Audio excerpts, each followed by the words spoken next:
I was so happy when I saw that my friend had changed his Facebook status to in a relationship. He had been single for a long, long time, and his last girlfriend had really messed him up.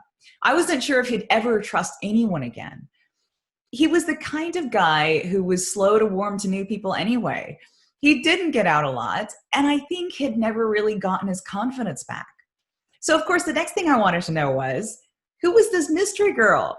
How did he meet her? Was she nice? Would there be wedding bells in their future? Well, he hadn't posted any couple pictures yet. And I was about to find out that there was a very good reason for that. He hadn't actually met her yet. They'd fallen in love online. And she lived somewhere, he said, in Africa. And he was hoping to get her over for a visit. I'll leave you to guess who was paying for the plane tickets. Hi, I'm Amy Waterman, a dating and relationship expert with yourbrilliance.com. And in this video, I'm going to share with you things I wished I would have been able to tell my friend. Don't lose your heart and your wallet online. Use these 3 tips to spot online scammers before they hook you.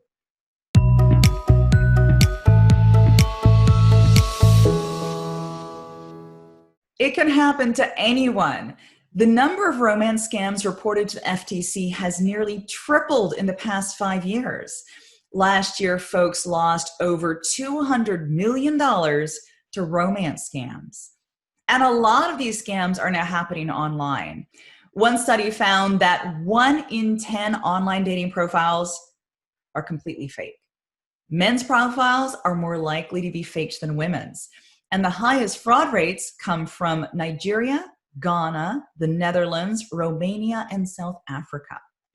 So how do you spot these fake profiles? Well, they tend to come in 2 kinds. One, the profile is mostly empty because the scammer didn't bother to fill it out. Or number 2, the profile is too good to be true. Fake profiles tend to include what's known as power words, such as widowed, PhD, engineer, self-employed, and even royalty. Now, if his profile picture looks like a modeling headshot, be very suspicious. The scammer could have just grabbed it off the internet. And there is actually a way that you can find out. Download his profile picture from the dating site and then do what's known as a reverse image lookup on Google. So you go to Google Images and then you click on that camera icon next to the search bar where it says search by image.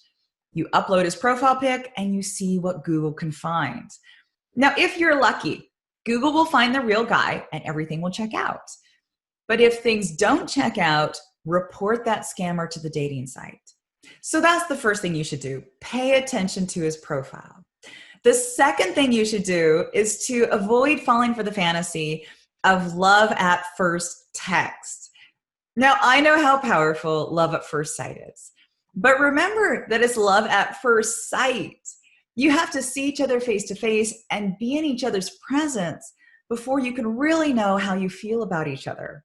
Now, I am sure you've experienced that thing before where you met someone online that you thought was totally amazing. You had these great conversations and you really, really connected. And then you met up in person. And it was like he was completely different. Well, that's because he was a completely different person. Online, he was interacting as his avatar. You were meeting his online persona. Now, that on its own does not make him a scammer because you have an online persona too.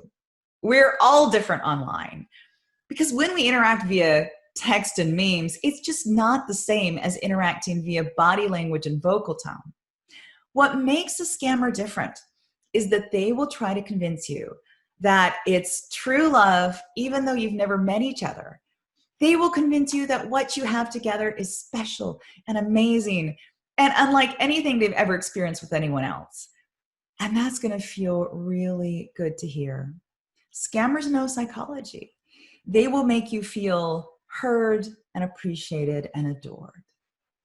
But if this guy was really in it for love, then he would want to meet you first to be sure. Because after all, he doesn't know if you're the real thing either. He's going to want to meet you as fast as he can so that he can see if there really is chemistry and so that he can snap you up before you meet someone else. Now, scammers often have a very good excuse for not meeting. They're working overseas, they're in the military and posted overseas, they're a doctor who's volunteering in some third world country, and they're lonely, and you are their link back home. So that's all well and good. So it can be a friendship, but it's not love and it's not a relationship until both of you can be together in the physical world. The final thing you need to look for, and this is the big red flag, is that he brings up money. The instant money is mentioned, you know the truth. This guy's a scammer. So block him, report him to the dating site, and please do this one other thing.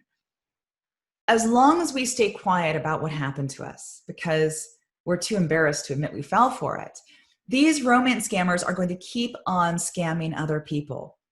It's up to us to stop them. So if you have been approached by a romance scammer, document everything and then go to ftc.gov/complaint. Click ripoffs and imposter scams and then select romance scams from the menu. Report them to the federal government. I hope you never come across a romance scammer, but they are out there.